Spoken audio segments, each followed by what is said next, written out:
முடிவுதான் பிரதானமானது அப்படின்னு இதுவரைக்கும் ஒரு 60 ஆண்டு கால அரசியல்ல அண்ணா சொல்லுவார் இல்லையா, நமக்கு பதவிங்கிறது தோளில் இருக்கிற துண்டு, கொள்கை தான் வேட்டின்னு. இன்னைக்கு அது அப்படியே மாறி போச்சு.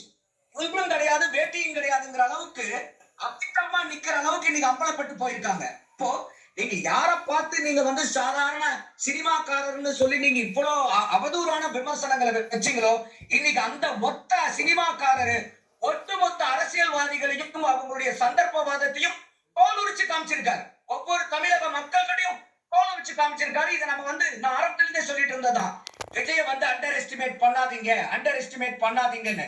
ஆனா திருப்பி he has been proving himself time and again repeatedly. So அப்போ இந்த அரசியல் கட்சிகளுக்கு பூராமே இன்னைக்கு கொள்கைகள் தான் இந்த அரசியல் கட்சிகளை இயக்குதான் பார்த்தா இல்ல, அவங்களுடைய பதவி வெறி, பதவியை நோக்குன அவங்களுடைய தீராத பசிதான் இன்னைக்கு அரசியல் கட்சிகளை இயக்கிட்டு இருக்குதாங்கிறத பொதுமக்கள் இன்னைக்கு கண்கூட காண்ற அளவுக்கு இன்னைக்கு விஜய் அவர்கள் அத்தனை பேர்த்தையும் அம்சப்படுத்தி இருக்காரு.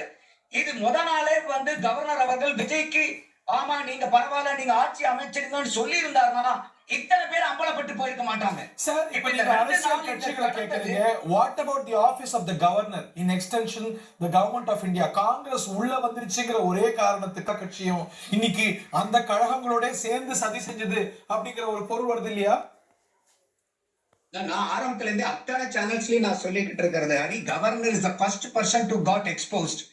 பிகாஸ் அவங்களுக்கு கான்ஸ்டிடியூஷன்ல எந்த இடத்துலயுமே நீங்க 118 நம்பரை காமிங்க அதுக்கப்புறம் நாங்க உங்களை உட்கார வைக்கிறது கிடையாது. It is based on the likelihood of proving the majority. So நமக்கு கர்நாடகாவுடைய கவர்னரா இருந்தவர் அப்ப இருந்த எடியூரப்பாவா அவங்களுக்கு வெறும் 104 சீட்டு தான், மெஜாரிட்டிக்கு 113 வேணும்.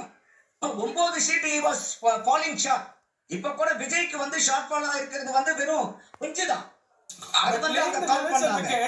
எடியூரப்பாவால அந்த நம்பரை தொடர முடியல, அதுல இருந்து படித்த பாடத்தினால நாங்க இப்படி செய்யறோம் அப்படின்னு கவர்னர் தரப்புல ஆர்கியூ பண்ணா அதான் பண்றாரு. எப்படி சார் நீங்க எல்லா இடத்துலயும் விட்டுட்டு பாடம் படிக்கிறது மட்டும் தமிழ்நாட்டுல மட்டும் எப்படி சார் பாடம் படிக்கணுங்கிற என்ன வரும்? சார் நம்ம எல்லா இடத்துலயும் உடைச்சு பேசுறோமே.